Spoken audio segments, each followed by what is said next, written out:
Over the last 7 years, I've been lucky enough to work and live from many places around the world, including Bali, Thailand, Vietnam, Sri Lanka, Lisbon, Berlin, and Mexico, and many more. It has been an amazing experience being a digital nomad, but there are also some downsides to the lifestyle that I want to share. So in this video, what I want to do is give you a true neutral perspective on what it's like to be a digital nomad. And if you're considering becoming one, then I can give you some tips and pointers on how you can make the most of the experience. So the way I'm going to do this is I'm going to go through all your most frequently asked questions about what it's like to be a digital nomad. And what I want to do is give you some tips and ideas on how you can avoid some of the pitfalls of the digital nomad lifestyle, like how do you overcome loneliness, for example, or how do you make money whilst doing this. So I'm going to address all the big questions and along the way give you all the information that you might need to make this experience the most positive one possible. So the first question is the digital nomad life for everyone? I think the answer to that question is no, it's not, but it is definitely something that I think most people would benefit from if they have the opportunity to do it. Fundamentally, you do need to have a way to make money whilst you're doing this, obviously. If you're not making money, then it's not going to last very long. A lot of people do just kind of leap into the unknown and have no real business model for finding work and making money remotely. And they just kind of go off to Bali and try and figure it out. Some people actually do figure it out. Some people actually make that work, but it's a very risky approach. And what I'd rather you do is just set up a small business, start to test the remote business first in your home country, get some money in and actually kind of prove that you can do this. And then once you have at least the kind of foundations in place, then take that and move to somewhere and try it remotely, rather than just kind of leaping in with nothing and then realizing you can't do it and then having to go home again. So definitely kind of get yourself set up financially so you can do this. And then there's also the question of, are you the right kind of person to become a digital nomad? And I think this is one that's harder to answer, but I think some people have this idea that to be a successful digital nomad, you need to be really confident, right? You need to have this kind of extrovert personality where you're able to just go somewhere on your own and have the ability to make friends and to connect with people and to have a very kind of different cultural experience and be open to that. Maybe some people think that's like a kind of, only a very small percentage of people are able to really do that. The truth is though, I'm an introvert, and when I first left London to go to Bali, I was absolutely terrified. Like, I remember just feeling so nervous to go to a place where I knew absolutely no one. I had no idea what I was really getting myself into. I didn't even know how to drive a moped. In fact, I actually broke my leg on a moped 3 years before I left. And, that's pretty much the only way to get around there. So there was a lot of new things I had to go through to do it. But despite all of that, I had probably one of the most positive, amazing experiences of my life going there. And it was just such an amazing lifestyle shift. And yes, I did have to learn so many new things, but it was an amazing experience nonetheless. So I think that fundamentally, if you're the kind of person who wants to see the world and you want to experience what it's like to live in a different place, a different culture, and completely kind of change your lifestyle, then I would say 100% just give it a try. And what I did to begin with was I just said to myself, right, I'm going to go to Bali for just 2 to 3 months, see how it feels. And it's like a test run. I've booked my ticket there, booked it back. And 2 to 3 months, what's the worst that could happen, basically, And those 2 to 3 months were just absolutely amazing. And I ended up going back home for a shorter period of time, recuperating, and then just heading straight back out to Bali again. And then from that point, that's really where I did a much longer stint of remote work and travel. Yeah, I kind of basically didn't look back since. So it's a great idea just to kind of give it a little go, give it a try, see how you feel about it, see if it is for you. And then if it is, you just kind of take it from there and take everything you learned and start to branch out and do whatever you want. The second question is, how do you avoid loneliness? So loneliness is basically probably one of the biggest pitfalls, or potentially one of the biggest pitfalls, of being a digital nomad. Many people have the experience of going to a place on their own and then not really having the ability to meet people. I certainly have had that experience in certain places that I've gone to, but there are some specific ways that you can totally avoid this. And in fact, being a digital nomad can be, and has been for me, one of the most social, amazing experiences in terms of just meeting new people, amazing people, meeting people who are like-minded. And so if you go about it in the right way and you go to the right kind of places, you can really meet such amazing people and create an amazing community. So here's some tips on how you can do that. The number one tip I'd have about avoiding loneliness as a digital nomad is to find an amazing co-working space. So the one that I actually first went to is called Dojo. And actually, unfortunately, it's shut now. It's in Canggu, but now there's like 1,000 other co-working spaces that you can choose from there. Really what you'll get with a co-working space, if it's good, is a community, and you'll have plenty of events and things going on, and you'll hopefully have the ability, to just meet new people and to connect with new people. One of the amazing things that we used to have as an event was this kind of speed networking, where you could just meet people really quickly, or a welcome breakfast where you can just meet people who have also just recently arrived. And so what you'll find is that you meet people who are on exactly the same kind of journey as you. They have left their home country. They have the ambition to work remotely. They want to try a new lifestyle, and they're doing something new and exciting. And you're all in the same boat together. It is an amazing thing when you can meet people in that similar kind of headspace, and the kind of connections you can make is quite incredible. So 100%, I would say, get into a really good co-working space. And before you sign up, do your due diligence. Ask them, do you have a community? What kind of events do you have? Do you have ways of meeting people? Because some co-working spaces are not really designed for community. Some of them are purely just a workspace. So you just go there, you get a desk, you sit down and you do your thing. And there's not really the opportunity to kind of connect with the people there. And in fact, I've actually got to the point now where I don't really use co-working spaces to work. I just use it purely to meet people. It's purely a social thing. I prefer actually working from, restaurants or cafes or my own villa or my own home, wherever I'm staying, and have a setup where I can just go to a place where I can meet people, connect, and then go back into my own space, because I'm an introvert. So that's kind of the way that I like to balance things. Something else that's worth mentioning is that about 3.5 years, about halfway through my journey as a digital nomad, I started to travel with my girlfriend and work remotely with her. And so that kind of resolves any loneliness problems. And so really we've always got each other. And then anyone we meet on the way is kind of a bonus on top of that. So, if it's something that is a possibility, if you can meet someone who is also has the opportunity to be a remote worker, that is amazing. So like myself and my girlfriend, we're both digital nomads, we're both designers. And so it basically just gives us the opportunity to travel unlimited. And that lifestyle shift is just insane. Another way to overcome loneliness is to have an idea about what kind of things you want to do when you get to whatever destination you want to go. So for example, one of the best ways we have found to meet people beyond co-working spaces is just through the activities that we do. So for example, recently we met so many people because we just love doing ice plunge and sauna, because every single time you go into a sauna, it's almost like rolling the dice. You don't know who you're going to get in there. You sit down and you end up striking up a conversation with someone. And it's amazing how many amazing people we ended up meeting who are very like-minded to us, who are, again, on a similar journey. I think when you go to these kind of digital nomad hotspots, there's so many people who are willing to speak to you. It almost reminds me of like when you first go to university, for example, where everybody is so in a similar boat of wanting to meet new people that you can basically strike up a conversation with anybody. And, there's always the same kind of questions that you ask them, whereabouts are you from? What do you do for work? Whereabouts have you traveled? Where's your favorite digital nomad destination? You can have these kind of easy conversations and these easy topics to bring up as a kind of kickstart. And then you just start the conversation from there. And either it's going to go really well and you're going to make a good friend, or someone, maybe you don't connect with that well, and that's fine as well. So there really are some amazing ways to meet people when you're working remotely. Question number 3 is, how long should you stay in one place? So I've basically tested this in every single form. I've done remote work where I've been traveling and moving from place to place every few days. For example, I was traveling through Mexico and just going from place to place throughout. And I've also done it where my girlfriend and I were living in Bali for about 1.5 years throughout the pandemic. So we've done the whole range in terms of the length of time we've been in places. I do have a preference for how long. For me, it's probably around 2 to 3 months is a sweet spot.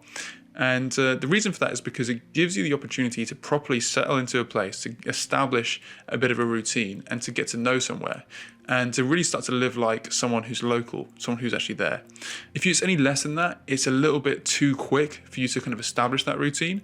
And if it's more, then you're basically kind of not getting the opportunity to see as many places as you'd want to. A priority for us when we were traveling was to basically try and see amazing places. But fundamentally, this is totally something that comes down to your personal preference. And some people love to do very quick travel and see many places. And some people like to be really, really slow and just take, half a year to be in one place. And both of them have their merits, what you personally want to get out of the digital nomad experience. Question 4 is, where should I go first? Clearly the right answer for this for me is Bali.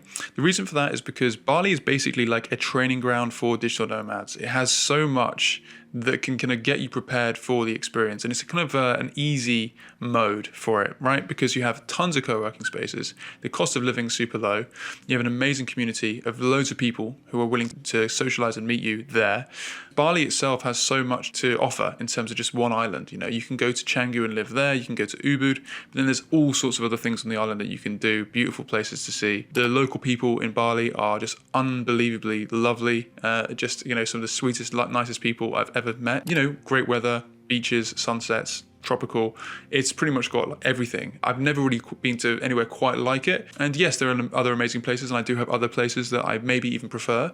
But in terms of just wanting to get your experience and getting good at the experience and basically putting the training wheels on for being a digital nomad and learning the ways, go to Canggu first, go to Bali first, get all your lessons and learnings from being there, and then start to go to other places that maybe are a little bit more ambitious and different. Now, if this has been helpful so far, I'd really appreciate it if you hit the like button. And if you want to learn more about this kind of topic, then hit the subscribe button.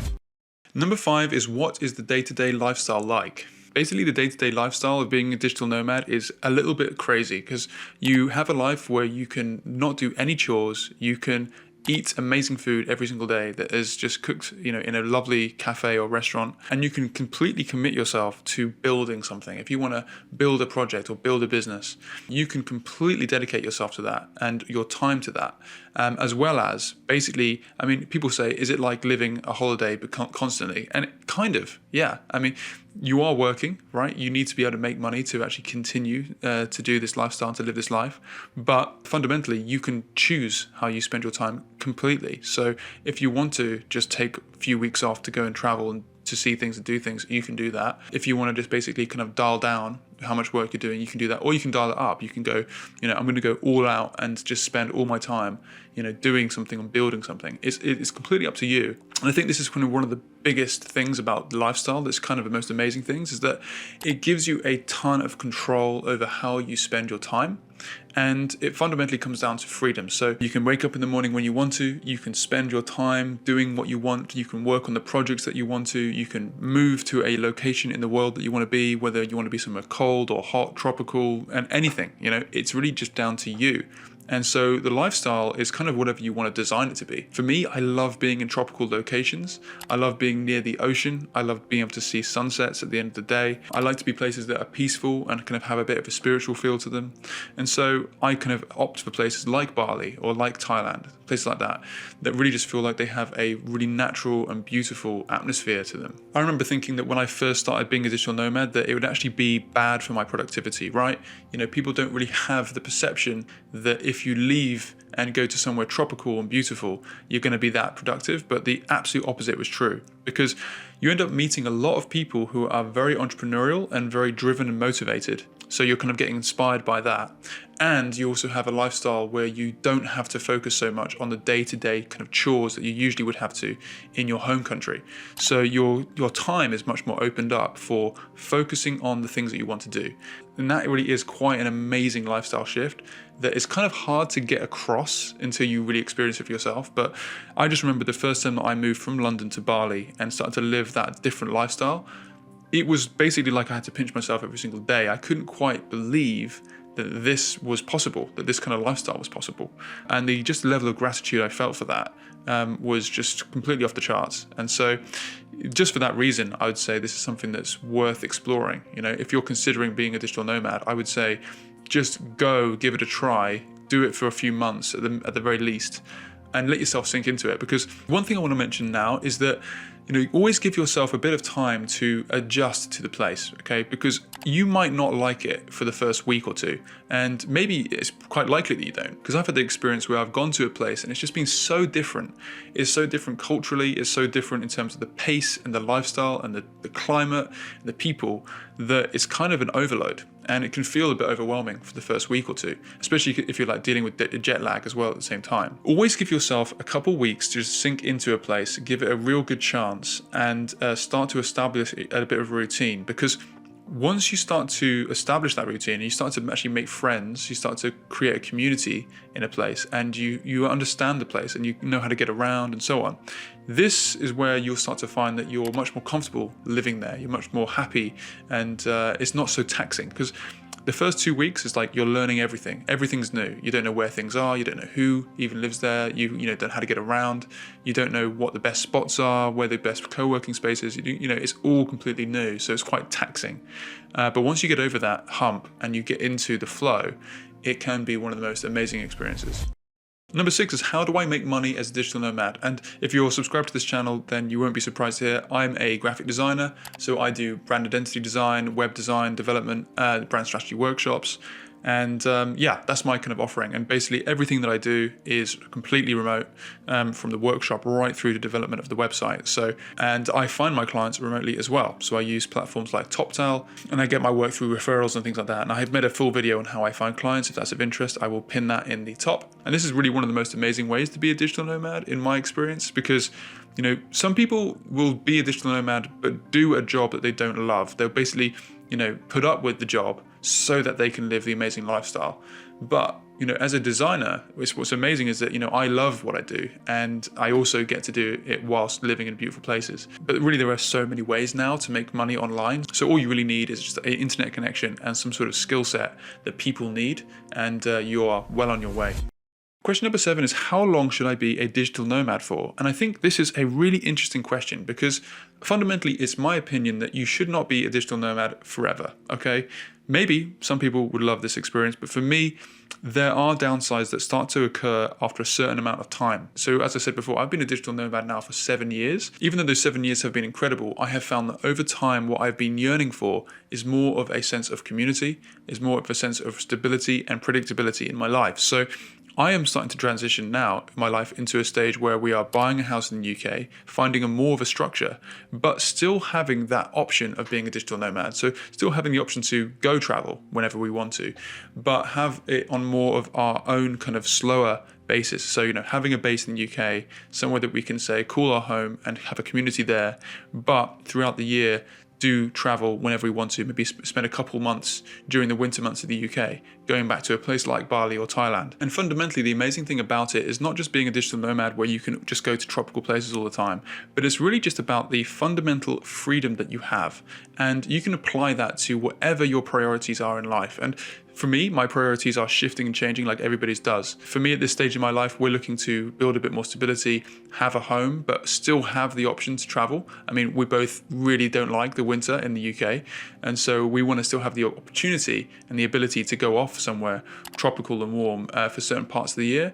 But I know that in the future, as we build a family, we have children and so on, all my priorities are still going to change. But the fundamental building blocks of my life are still going to enable me to spend as much time with my kids as I want to, make money in the way that I want to, have freedom to still kind of design and choose how I live my life. And that is the fundamental massive setting point of being a digital nomad, or having the building blocks to be free to choose and design your life in the way you want to. I think that really is the true philosophy of being a digital nomad that people kind of overlook. So it's not just about sitting on a beach, sipping a coconut and working from there. I think fundamentally it's about you designing your life in the way you want to at any stage in your life from now into the future. So that's everything that I can share about being a digital nomad. Hopefully that's been helpful and insightful. Let me know in the comments if you are thinking of becoming a digital nomad, and if you have any more questions for me. I'd love to do more videos like this. So just let me know, and I'll catch you in the next one. Now, if it's your dream to run a one-person design business, there are a couple free tools I'm excited to share with you. First is my brand discovery survey. This is what I send to my clients at the beginning of any engagement.